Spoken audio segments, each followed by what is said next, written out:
कैसे हैं आप सभी लोग। एक बार फिर से स्वागत है आपका हमारे YouTube channel study with Yogesh में। जैसा कि आपसे मैंने कहा था कि आज मतलब आज तो चलो मोटिवेशनल वीडियो है, कल से यानी संडे से आपकी जो क्लास है और वो क्लास आपकी क्रैश कोर्स से एक हफ्ते के लिए बंद रहेगी। ठीक है, वो इसलिए बंद रहेगी, मैं छुट्टी पे हूँ इस वजह से आपकी एक हफ्ते, क्योंकि बच्चे बार बार पूछते रहते हैं। अभी जैसे आज इतना बता दिया, एक दो दिन से लगातार बता रहा हूँ, कल फिर मैसेज आएगा सर क्रैश कोर्स कब आएगा, सर क्रैश कोर्स कब आएगा। अरे भाई संयम रखो, शांति रखो, धैर्य रखो, क्रैश कोर्स भी आएगा, हर चीज़ आएगी, आपकी क्लास कंटिन्यू चलेगी। इतना ज़्यादा तनाव लेके नहीं हो पाता काम। ठीक है, आपके लिए मैं कितना सजग हूँ मुझे ये पता है, मैं आपके लिए क्या कर सकता हूँ मुझे भली भांति पता है। इसीलिए मैंने, क्योंकि जो नेक्स्ट वीक है, आने वाला सप्ताह है, इसमें मैंने विंसर ईयर बुक के इंपॉर्टेंट क्वेश्चन, परीक्षा वाणी का लेटेस्ट एडिशन के जो इंपॉर्टेंट टॉपिक बचे हुए हैं हमारे, वो कंप्लीट करने की मैं कोशिश करूँगा। और ये कोई मजाक नहीं है, ये रियलिटी है कि ये मैं जो किताबें हैं, ये दोनों के लेटेस्ट वर्जन कल ही मैंने मंगवाए हैं। यानी कल मंगवाए का मतलब आप ही के बीच से एक स्टूडेंट हैं, टेलीग्राम पे नाम उनका योगी पवार नाम से उनका है, उत्तरकाशी ना, ये गैरसैंण का उन्होंने अपने आप को बताया कि वो गैरसैंण समूह के हैं। वो ऑफिस के गेट तक आए थे, मैंने क्योंकि पेड मैं ऑनलाइन कर देता हूँ बुक सेलर को, उन्होंने वहाँ से किताबें लेके मुझ तक छोड़ी। और वो लेटेस्ट वर्जन है आपकी विंसर ईयर बुक और परीक्षा वाणी की, क्योंकि विंसर ईयर बुक से कई बच्चों को पता नहीं उस किताब के बारे में, कईयों के लिए नई किताब है, तो मैं उससे इंपॉर्टेंट चीज़ आपको बता दूंगा क्या क्या है क्या नहीं है। जिसके पास नहीं है तो कंपलसरी नहीं है कि वो लीजिए, क्योंकि आर्थिक दबाव, आर्थिक बोझ आपके ऊपर डाल के, किताबों का ढेर लगवा के अगर इतना ही करना है तो फिर मेरा यहाँ पढ़ाने का मकसद क्या रहा। मैं इसलिए पढ़ा रहा हूँ आपके लिए किताबें न्यूनतम आप ले सकें, अधिकतम आप यहाँ से इस चैनल का प्रयोग करके अपना करियर बना सकें, यही मेरा एक इंटेंशन है। ठीक है, तो देखिए, वो तो चलो बात की बात है, वो तो होता रहेगा। आज की क्लास स्पेशली उन नादान से बच्चों के लिए, उन मतलब बहुत नाजुक से चेहरों के लिए है जिन्हें अभी से इतनी कम उम्र में मतलब मोटिवेशनल, ठीक है, जिन्हें अभी से कोई 21 साल का है, कोई 23 साल का है, कोई 24 साल का है, इतनी छोटे छोटी अवस्था में कहाँ हंसता हुआ चेहरा होना चाहिए, हमेशा खुश रहने वाला, और तो और बत्तीसी दिखाने वाला भी, बत्तीसी मजाक वाला बत्तीसी नहीं, इंजॉय वाला लाइफ को ऐसा होना चाहिए। बेचारों के फेस लटके पड़े हैं, मतलब वो पुलिस भर्ती होगी क्या होगी, मजाक होगी, समझ में नहीं आ रहा। और लटकने के साथ साथ आंखों से आंसू का जो क्राइटेरिया है वो भी चल रहा है। पूछा क्या हुआ, मतलब पूछा जैसे क्या हुआ भाई तेरे को, क्यों परेशान है। सर फिजिकल में 84 आए हैं, होगा नहीं होगा। सर फिजिकल में 82 आए हैं, होगा नहीं हुआ। सर फिजिकल में तो 96 हैं, क्या बात है सर। और सर कैसे मतलब आप रिटर्न की तैयारी करें और कैसे हमारा हो सकता है सिलेक्शन, आपके ही भरोसे हैं सर, बता दीजिए। इससे भी बढ़कर कुछ महान आत्माएं, इतनी सजग, इतनी जागरूक आत्माएं वो मैसेज कर रही है, सर फिजिकल तो डन है, अब स्टार्ट कैसे करें रिटर्न। फिजिकल में तो कर लिया, रिटर्न कैसे करें, शुरुआत कहाँ से करें। यानी अलग अलग तरीके के बच्चे हैं। कोई कह रहा है कि 100 नंबर लेके आए हैं, कोई 96 में रो रहा, कोई 90 में रो रहा, कोई 84 में रो रहा, कोई 80 में रो रहा, कोई बेचारा बाहर ही हो गया। ठीक है, पहले सबसे पहली बात, मतलब समझ नहीं आता, एग्ज़ाम अपनी जगह है, मेहनत अपनी जगह है, अपने कर्म अपनी जगह है, लेकिन ये किसने कह दिया कि इस छोटी सी उम्र में यही निकालना है, नहीं निकालेगा तो तेरा करियर खत्म है। चल मैं मानता हूँ, मैं ये भी स्वीकार करता हूँ, आर्थिक तंगी हो सकती है, घर में दबाव हो सकता है, जॉब का प्रेशर हो सकता है, इससे भी बढ़कर जो चीज़ होती है घर वालों की उम्मीद हो सकती है। देखो इंसान सर्वाधिक दबाव में कब आता है, मतलब ये चीज़ मैं भी महसूस करता हूँ, ये प्रैक्टिकल चीज़ है, ये कहने की बात नहीं है।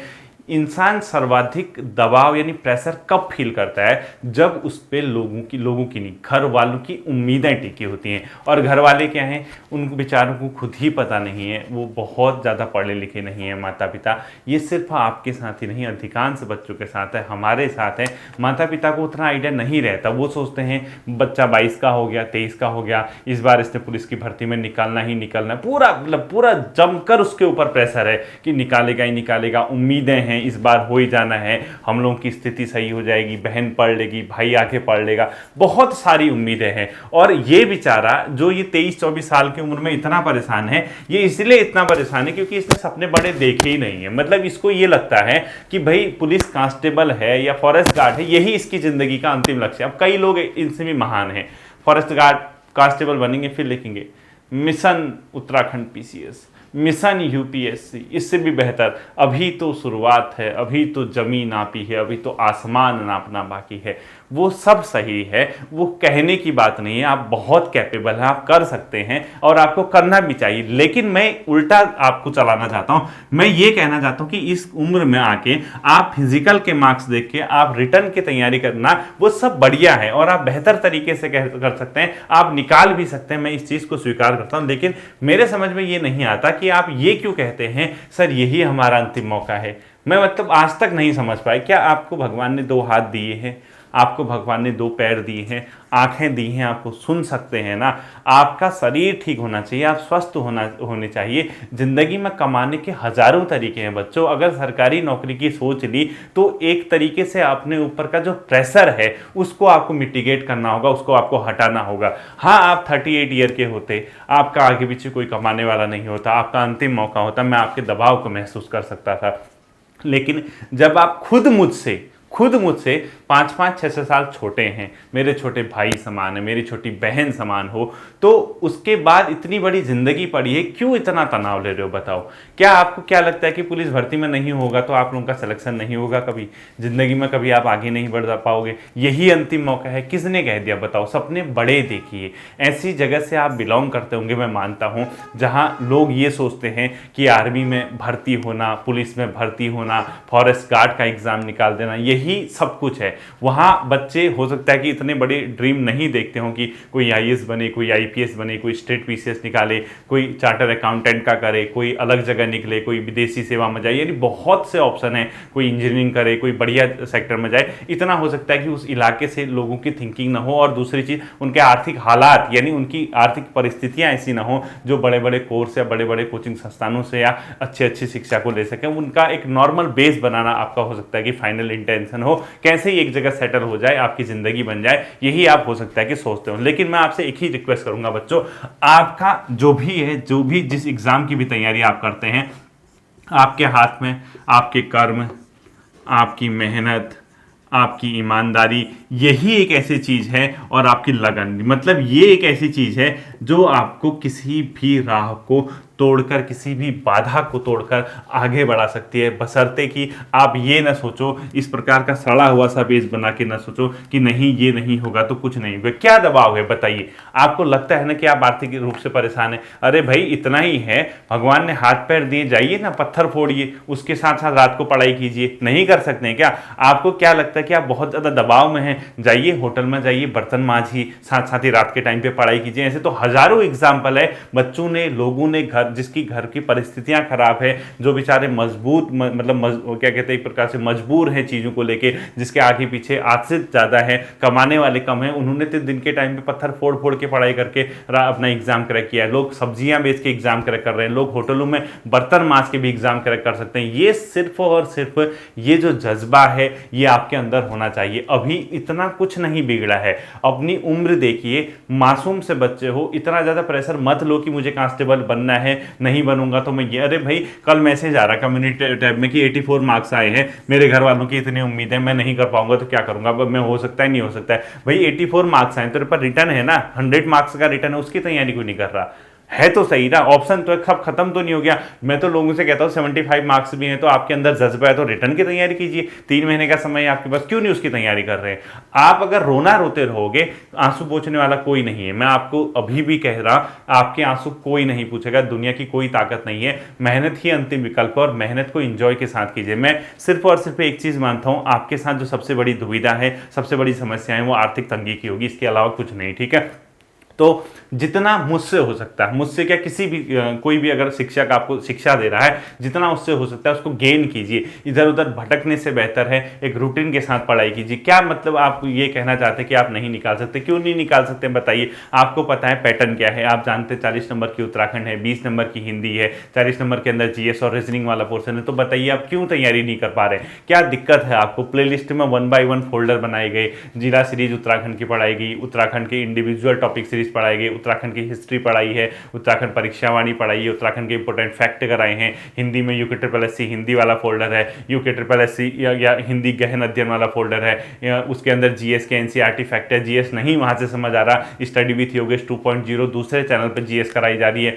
वन लाइनर आपके सिलेबस के हिसाब से उसको कराया जा रहा है। तो आप क्यों मतलब पढ़ना नहीं चाह रहे? आप क्या चाहते हैं जिंदगी में? हर चीज आपको शॉर्टकट तरीके से मिले। आप सोच रहे कि मलाई परोस के आपके मुंह पे 4 क्वेश्चन रख दे इन्हीं में से एग्जाम में, ये कतई नहीं होगा। ये इम्पॉसिबल है कि आप सिर्फ अपने आधार पे एग्जाम निकाल सकते हैं। आपको ये याद रखना कि आपकी मेहनत सिर्फ और सिर्फ आपकी मेहनत नहीं है, वो दूसरे की मेहनत के आधार पे आपकी मेहनत का जायजा लिया जाएगा कि दूसरा क्या कर रहा है, क्योंकि ये कंपटीशन है। और कंपटीशन में याद रखना, आप कितना पढ़ लो वो सफिशिएंट नहीं होगा जब तक कि आप दूसरे बंदे से फाइट न कर लो जो आपके एग्जाम में आपका क्या है, प्रतिद्वंदी है, जो वही एग्जाम दे रहा है जिसके लिए आप लड़ रहे हैं। तो आप ये मान के चलिए, रोना रोना, ये करना वो करना अब नहीं होगा, ये सोचने से बेहतर है जितना समय है उसका यूटिलाइज कीजिए और अपनी क्षमता को पहचानिए। अपने इंसान, अपने अंदर के जो मजबूत इंसान है, अपने अंदर का जो ताकतवर आदमी है, उसको बाहर निकालिए। उससे कहिए, खुद से कहिए कि क्या कमी है तेरे अंदर। भगवान ने 2 हाथ 2 पैर दिए हैं, आंख दी है, कान दिए, बोलने की क्षमता दी है, अच्छा खासा स्मार्ट बंदा तू है, हर चीज तेरे अंदर है, तो क्या दिक्कत है तुझे पढ़ाई करने में? बता। आज नहीं होगा, चल क्या होगा? सबसे बुरी कंडीशन क्या हो सकती है बताइए? जितने भी लोग ये वीडियो देख रहे हैं, सबसे बुरी से बुरी कंडीशन क्या हो सकती है आपका? या तो पुलिस में नहीं होगा, फॉरेस्ट गार्ड में नहीं होगा, पटवारी में नहीं होगा, लेखपाल में नहीं होगा, दरोगा में नहीं होगा। यही तो एग्जाम सामने आपके, चलो किसी में नहीं होगा। इससे बुरी कुछ कंडीशन है क्या? आपके हाथ पांव छीन लिए जाएंगे? क्या आपको दुनिया से हटा दिया जाएगा? आपका अस्तित्व खत्म हो जाएगा? ऐसा नहीं होता बच्चों। किसके भाग्य में क्या लिखा है ये कोई नहीं जानता, और भाग्य का निर्माता वर्तमान समय में क्या, किसी भी काल में देखिए, इंसान अपने भविष्य का, अपने भाग्य का निर्माता स्वयं होता है। हो सकता है इन किसी भी एग्जाम में आपका सिलेक्शन ही ना हो, पता ही ना चले, और इस दौरान कभी ना कभी एक ऐसा टर्निंग पॉइंट आ सकता है आपकी जिंदगी में कि आप इन एग्जामों को देना ही छोड़ के आप बड़े एग्जाम की तैयारी करने लग जाएं, आप RO के पीछे पड़ जाएं, आप नायब तहसीलदार आने वाले समय में जो होगा लोअर PCS उसके पीछे लग जाएं, हो सकता है कि आप अपर PCS के लग जाए, हो सकता है आप बीएड किए हुए छात्र हो सकता है प्रवक्ता और LT के पीछे लग जाए। तो ये मान के चलिए आज ही आपका सिलेक्शन नहीं हो सकता, लेकिन जिस निरंतरता के साथ, जिस तत्परता के साथ आप आगे बढ़ रहे हैं, इसका किसी न किसी जिंदगी के एक ऐसे मोड़ पे परिणाम मिलेगा जिसकी आप कल्पना भी नहीं कर सकते। क्योंकि हमारे आज के कर्म आज ही परिणाम नहीं देते हैं, ये हमारे भविष्य में परिणाम देते हैं, और भविष्य आप सभी का सुनहरा है। आप यहाँ गलत जगह नहीं पढ़े। मैं ये नहीं कहता कि आप स्टडी विथ योगेश से ही पढ़िए, और ना ही इसमें कोई आना कंपलसरी। कई बच्चे फालतू के कमेंट करते हैं कि सर आप टाइम पास कर रहे हैं, आप ऐसा पढ़ाते हैं वैसा पढ़ाते हैं। कई लोग आपसे खुद कहेंगे कि इनसे मत पढ़िए, ये टाइम पास कराते हैं, ये कराते हैं, वो कराते हैं। मैं खुद कहता हूं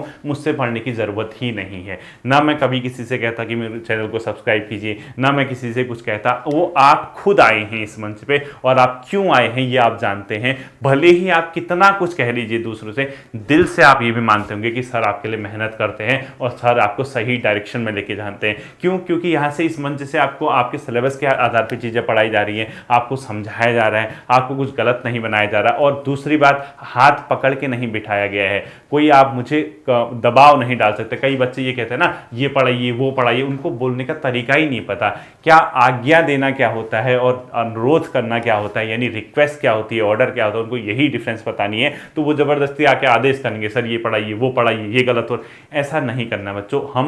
मैं स्पेशली उन लोगों के लिए वर्क करता हूं जो इस वीडियो को समझते हैं, जो इन क्लासेस को समझते हैं, जिसको एक एक रुपये की वैल्यू पता है, जो ये जानता है कि घर से बाहर निकलना उसके लिए कितना टफ है, आर्थिक रूप से वो कितना परेशान है, कहाँ से वो इतना महंगी कोचिंग या महंगी चीज़ों को अफोर्ड करेगा, कहाँ से वो किताबों को लेगा, उसको एक नई डायरेक्शन, एक नई दिशा मिली है। ये मैं सब जानता हूँ और उन्हीं के लिए वर्क कर रहा। बाकी आप तो क्या है, आप लोग जो फालतू के, जो इस प्रकार के जो फालतू कमेंट करेंगे या कुछ करेंगे, उससे क्या है भाई? वो बाहर आके शहरों में पढ़ रहा है, वो चाहेगा ही नहीं कि उसका कंपटीशन बढ़े, वो चाहेगा ही नहीं कि ओपन प्लेटफॉर्म पे सब चीज, हर किसी को हर चीज मिले। तो इस तरह की चीजों को इग्नोर करना ही बेहतर ऑप्शन है।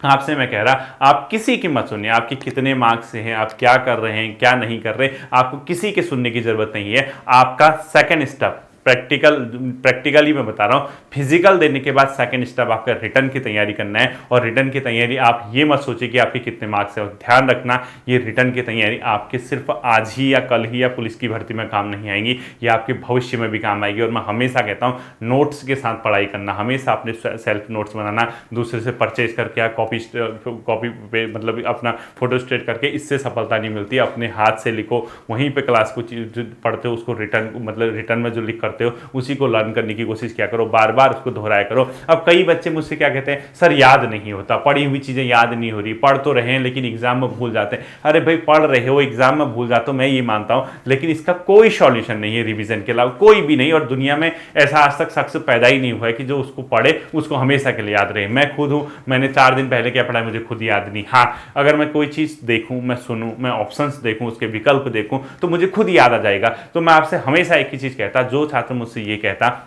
कि सर पढ़ते तो हैं याद नहीं हो रहा, कैसे करें, क्या करें, एग्जाम में डर लग रहा है, तो मैं उनसे एक ही चीज़ कहता हूँ, अगर आपने ध्यान से पढ़ा है, अगर आपने ढंग से चीज़ पढ़ाई की है तो आपको एग्जाम में 110% याद आएगा। और अगर आपने हवा में पढ़ा है तो फिर वो याद नहीं आएगा, फिर वो कन्फ्यूजन करेगा। ठीक है, इसीलिए कहते हैं जो चीज़ पढ़ते हो उसको समझ के पढ़ा करो। बाकी यार दीन दुनिया है, अपनी जगह है, सब कुछ है, इतना ज़्यादा प्रेशर लेने की ज़रूरत नहीं है। छोटे छोटे बच्चे हो, आगे पुलिस जो दरोगा है उसका फिजिकल होगा, उसके लिए फिर से सेम रिटर्न होगा, फिर वहां मेहनत करोगे, पटवारी है, लेखपाल है, क्या नहीं है आपके पास बताइए। ये तो सिर्फ वनडे एग्जाम ग्रुप सी की मैं बात कर रहा हूं। अब आने वाले समय में आपके लिए, अब कई बच्चे पूछेंगे सर विज्ञप्ति कब आएगी ROAR की, वो जरूर आएगी, मैं आपको भरोसा दिला रहा हूं, वो विज्ञप्ति आनी ही वाली है। अब वो क्यों मतलब लटकी पड़ी है मुझे भी नहीं पता, लेकिन वो विज्ञप्ति सबसे पहले आयोग के माध्यम से, UPSC के माध्यम से वही आएगी। तो आप क्यों इतना परेशान हो, अगर आपके पास कोई एग्जाम नहीं तो उसकी अभी से स्टार्ट कर लो, उसके GS को बेहतर बनाओ, GS पे वर्क करो, उसकी तैयारी भी आप लोगों को कराई जाएगी, एक एक चीज आपको समझाई जाएगी।